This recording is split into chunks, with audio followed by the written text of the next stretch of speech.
का भी भुगतेगा। तो आज के प्रोग्राम में इस इशू पर भी बात करेंगे और पाकिस्तान में बजट का मरहला बहुत करीब है। बजट के हवाले से कौन से ऐसे इकदाम लिए जाएँ कि पाकिस्तान में आखिरकार बरामदात बढ़नी शुरू हो जाए। दुआई मांग रहे हैं जब से कोई 30-35 सालों से पाकिस्तान की हालत देख रहे हैं कि हर साल कि बरामदात ऊपर चले जाएं कि हम IMF के आगे ना खड़े हों। लेकिन मुझे अभी काफ़ी तशवीश है कि हमने 6 महीने के बाद IMF से दोबारा रुजू करना है एक नए 3 साला प्रोग्राम के लिए, क्योंकि पाकिस्तान की जो बरामदात हैं पिछले साल की निस्बत भी कम है। ऊपर तो क्या जाना है, पिछले साल की निस्बत भी कम है। तो it's a very serious situation जिसके लिए हमें सर जोड़कर पाकिस्तान को कुछ करना चाहिए। लॉन्ग टर्म ऐसा प्लान बनाना चाहिए कि इस मुश्किल गड़े से बाहर निकल जाएं और आगे बढ़ने का रास्ता पाकिस्तान को नज़र आ जाए। इस्लाम में हमारे साथ हैं वफाकी वज़ीर पार्लिमानी अमूर डॉक्टर तारिक फ़ज़ल चौधरी साहब और जनरल तारिक रशीद साहब, दोनों को खुशामदीद कहते हैं। डॉक्टर तारिक फ़ज़ल चौधरी साहब, आपने पिछली दफ़ा उम्मीद बंधाई थी कि मामलात कभी टूटे ही नहीं है, बातचीत कभी रुकी नहीं है, तो इसलिए आगे बढ़ने की उम्मीद है। आपका अच्छी बात थी वो, क्योंकि राब्ते मुसलसल हो रहे हैं, मैसेजेस इधर से उधर आ जा रहे हैं। अभी क्या स्टेटस है? बिस्मिल्लाहिर्रहमानिर्रहीम। मेरे सब स्टेटस जो है बिल्कुल वही है जो आपने पिछली हमारी गुफ्तगू का और पिछले प्रोग्राम का हवाला दिया। राब्ते बिल्कुल मौजूद हैं और जो पेशरफ्त है वो भी मस्बत है। और अभी वक्त का तयन तो नहीं किया जा सकता कि कितनी देर में जो है वो ब्रेक थ्रू हो सकती है, लेकिन इंशाल्लाह ताला ब्रेक थ्रू जो है वो बिल्कुल होगी। और ये खुशाइंद है कि अमेरिका ने, जिस तरह की अभी आपने अपने प्रोग्राम के इब्तदाइये में बात की, दोबारा अभी कोई जंग की तरफ नहीं जा रहे, बल्कि ये जो सीज़ फायर था इसकी एक्सटेंशन दर एक्सटेंशन ये हो रही है। और जिससे ज़ाहिर होता है कि अमेरिका भी इस बात में बहुत ज़्यादा इंटरेस्टेड नहीं है कि हर सूरत में जंग जो है ये दोबारा शुरू हो। और ईरान की जो चंद आपने गुफ्तगू में फरमाई हैं जो बातें, ये बिल्कुल सही हैं कि देखें ये जो आबना हुर्मुज़ है इसकी जो जंग से पहले की सूरत हाल है उसके करीब तर ईरान को भी जाना पड़ेगा। उसकी वजह यह है कि इसकी बंदिश से कोई एक मुल्क या एक फ्रीक जो है ये मुतासर नहीं हो रहा, और अमेरिका को इसकी बंदिश से कम फ़र्क पड़ेगा, लेकिन इस रीजन में मौजूद जितने भी ममालिक हैं और जो उसमें से अक्सर ममालिक जो हैं वो ईरान के हलीफ ममालिक हैं, उन सबको फ़र्क पड़ रहा है। तो लिहाजा बहुत अरसे तक इसकी जो बंदिश है इसके जो नुकसानात होंगे तो उससे फिर आपको आहिस्ता आहिस्ता इस खत्ते के अंदर से भी आवाज़ें बुलंद होना शुरू हो जाएंगी कि ईरान को इसको खोलना चाहिए और इसकी जो आमदोरफ्त है ये ओपन होनी चाहिए। तो जो स्टैंड ईरान का है वो अगर इससे ज़्यादा इस सूरत हाल से अपने लिए लॉन्ग टर्म बेनिफिट ले सके, इस डील को अगर जब वो फाइनल करता है और ये मुआहदा जो है ये साइन होता है अमन मुआहदा, तो वो उसके लिए सबसे बेहतर है। आप पर उम्मीद है कि इस्लामाबाद में ही होगा? जी मैं बहुत ज़्यादा पूरी उम्मीद हूँ, इंशाल्लाह ये होगा और अल्लाह के फजल से इस्लामाबाद में ही होगा। सर एक बड़ी साइलेंट सी डेवलपमेंट हुई है, बल्कि अभी प्रोग्राम शुरू होने से पहले जनरल तारिक साहब से मैं इस इशू पे बात कर रहा था।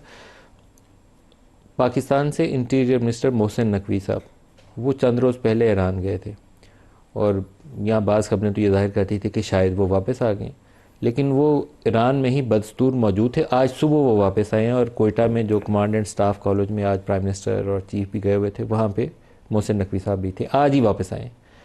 लॉन्ग स्टे, और लॉन्ग स्टे मोहसिन नकवी का मतलब यह है कि पिंडी, तेहरान और वाशिंगटन कंटिन्यूसली एक्सचेंजेस कर रहे थे। मोहसिन नकवी सिर्फ पैगाम रसानी का ज़रिया है, क्योंकि फील्ड मार्शल साहब इधर से और उधर से जो भी उनका पॉइंट पर्सन होगा, मोस्ट लाइकली या तो वाइस प्रेसिडेंट होगा या रूबियो होगा, उसके ज़रिए पैगामात इधर से उधर आ जा रहे होंगे। तो उसकी आउटकम क्या है सर? देखिए आउटकम तो अभी चंद दिन पहले प्राइम मिनिस्टर साहब अभी कैबिनेट से के इजलास से भी खिताब कर रहे थे और उसमें भी उन्होंने बड़ी एक आप ये कहें कि पॉजिटिविटी का इजहार किया और यही फरमाया कि एक हद तक इस पर मालूमात अभी अफशा की जा सकती हैं और इससे ज़्यादा जो है मीडिया पे मालूमात नहीं दी जा सकती। तो मैं यही कहूँगा कि क्या बोला उन्होंने कि क्या चीज़ अफशा की जा सकती? मलिक साहब अभी ये मेरा ख्याल कबल अज़ वक्त है, यानी ये जो मुज़ाकरात हैं ये जो दोनों मुल्कों के दरमियान जो पाकिस्तान सालसी का किरदार अदा कर रहा है उसी के हवाले से वो कह रहे थे कि मालूमात एक ख़ास हद तक अभी दी जा सकती हैं और कई दफ़ा मीडिया पर बरमला वो कह भी चुके हैं। तो इस सिलसिले में एक लिमिटेड इंफॉर्मेशन अभी दी जा सकती है। बाकी खुशाइंद है, दोबारा मैं ये बात कहूँगा पॉजिटिव है और आप उम्मीद है कि इस्लामाबाद में ही नेक्स्ट राउंड होगा और इंशाल्लाह इस्लामाबाद में नेक्स्ट राउंड भी होगा और जो फाइनल मुआहदा होगा वो भी इस्लामाबाद में होगा। सर जनरल तारिक साहब, प्रोग्राम करते करते रिपोर्टर तो मैं खबरें पता करता रहता हूँ, तो मैंने मोहसिन नकवी साहब का ढूंढना शुरू किया कि मोहसिन नकवी साहब कहाँ तक पहुँचे। तो उनके ऊपर लेटेस्ट अपडेट यही है जो मैंने आपको बताया कि उनका लॉन्ग स्टे हुआ ईरान के अंदर और आज ही वापस आए। तो इस लॉन्ग स्टे में मोहसिन नकवी साहब ने वहाँ बैठ के तो आराम तो नहीं किया होगा, उनके फील्ड मार्शल साहब से बराह रास्त उनका कांटेक्ट है, तो मैसेजेस इधर भी जा रहे होंगे, वाशिंगटन से भी आ रहे होंगे और वो कंटिन्यूस एक्सचेंज हो रही होगी। तो अब एक्सपेक्ट क्या किया जाना चाहिए? देखिए, जैसे मैं तारिक साहब की बात आगे बढ़ाऊंगा कि इंशाल्लाह अच्छी खबरें निकलेंगी और पाकिस्तान ये खबरें दुनिया को सुनाएगा। जैसे आपको पता है कि मोहसिन नकवी साहब कॉन्फिडेंट हैं हमारे फील्ड मार्शल साहब के, और देखिए वहाँ खुद चले, और इस वक्त मिलिट्री डिप्लोमेसी ही इफेक्टिव रोल प्ले कर रही है तेहरान और वाशिंगटन के दरमियान। तो वहाँ से जो लेटेस्ट वहाँ से जो प्रपोजल ईरान की बनी, वो हमारे मोहसिन नकवी साहब की मौजूदगी में ईरान ने बनाई। वो वाशिंगटन गई, वाशिंगटन से जवाब आया, उधर ही थे ये, और वो इनको दिया गया। और उस पर ईरान ने, मेरी जो इन्फॉर्मेशन है, थोड़ा सा बैक ट्रैक किया है और न्यूक्लियर पे फ्लेक्सिबिलिटी दिखाने को ऑलमोस्ट वो तैयार हुए हैं। और बट उनकी डिमांड ये है कि हमसे सैंक्शन हटाई जाए, हमारे एसेट फ्रीज किए जाएं, एसेट्स अनफ्रीज किए जाएं, एसेट अनफ्रीज किए जाएं और ब्लॉकेट हटाया जाए वहाँ से। साथ वो बात कर रहे हैं कि जी सारे मिलिट्री बेसिस भी खाली करें, रेपरेशन भी दें। वो मैक्सिमलिस्ट नहीं होगा, वो मैक्सिमलिस्ट पोजीशन है। असल में तो अनफ्रीज एसेट्स, जी, सैंक्शंस का खात्मा, दो उनकी बुनियादी इश्यूज हैं जो एड्रेस होने चाहिए। और अमेरिका का एक न्यूक्लियर हथियार के लिए वो जो अमेरिका का एक इशू है और हुर्मुज़ खोलना, हाँ कि आप न्यूक्लियर हथियार जो नहीं बनाएंगे, और हमें अंडरस्टैंडिंग दें और लॉन्ग टर्म अंडरस्टैंडिंग दें। और देखिए, अगर ईरान ने न्यूक्लियर हथियार बनाने होते, आप देख रहे हैं बाज़ रिपोर्ट्स जाहिर करती हैं कि मुमकिना तौर पर अगर ये इलाके के ममालिक और चाइना वगैरह ने भी सपोर्ट किया तो IAEA के सेफ गार्ड्स के तहत जो सिविल यूजेज है ना 3.67% वाली जो लिमिट है, उसके अंदर हो सकता है कि वो भी उसको इजाज़त ईरान को मिल जाए। बिल्कुल। तो मेरा ख्याल है ईरान के लिए आइडियल मौका है कि इससे फ़ायदा उठाए। और इन ईरान और अमेरिका की देखें जो जंग है, इसमें इसराइल भी साथ शामिल है, पूरी दुनिया को इफेक्ट किया हुआ है। तो आपस में बेहतर है मामला सेटल कर लें, और वरना पूरी दुनिया इनके मामला से फाइनेंशियली इकोनॉमिकली वो उससे जो है इफेक्ट हो रही है।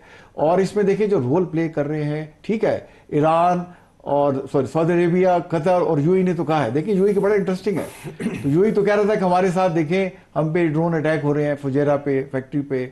और साथ इजराइल ने स्टेटमेंट रिलीज की कि हमारे प्राइम मिनिस्टर ने ड्यूरिंग द वॉर विजिट किया यूएई, IDF के चीफ ने भी और प्राइम मिनिस्टर फॉर्मली ने भी, और ये कह रहे हैं कि जी विजिट नहीं हुआ। तो देखिए ये जंग और जो है नेतन्याहू एंड मौके पे आपको दगा दे सकते हैं।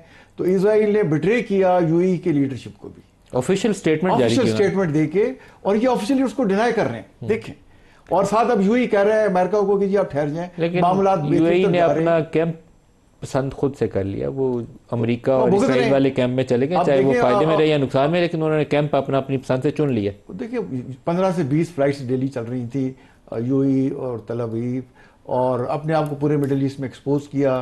और सऊदी अरब से दूरी होगी, सऊदी अरब से, बाकियों से भी, कतर से और बाकी ममालिक से जो गल्फ। सर टॉक्स का क्या एक्सपेक्ट करते हैं आप? ये जो डेवलपमेंट है मोहसिन नकवी वाली, ये मुझे लगता है कि शायद मामले को एक स्टेप आगे ले जाए, हो सकता है। बिल्कुल आगे जाएगा, बिल्कुल आगे जाएगा। देखिए एक तो अगर यूएस ने, अमेरिका ने अटैक करना होता तो पहले कौन सा बता के अटैक किया, अभी तक अटैक कर बैठे होते। अब चाइना का विजिट भी कर रहे हैं, और साथ पाकिस्तान के अलावा 3 मुल्कों को और रेफरेंस दिया है। मेरा ख्याल है ये नौबत नहीं आएगी कि अमेरिका को ईरान पे अटैक किया करे। और मोहसिन नकवी साहब ने वहाँ बैठ के फील्ड मार्शल साहब की सारी जो बातचीत है उनसे की होगी, और देखिए वहाँ जो जवाब जा रहा है, आ रहा है, उसको साथ वहाँ बैठ के उनके साथ डिस्कस किया है। तो ये बड़ी, देखिए पाकिस्तान के एक बड़ा उसका, पाकिस्तान की कामयाबी है कि जो काम दुनिया को कोई मुल्क या अक़वाम मुत्तहिदा नहीं करा सका, वो पाकिस्तान करा रहा है। इंशाल्लाह अच्छी खबरें निकलेंगी, और इसी हफ्ते इस हफ्ते खत्म होने से पहले या अगले हफ्ते के शुरू में।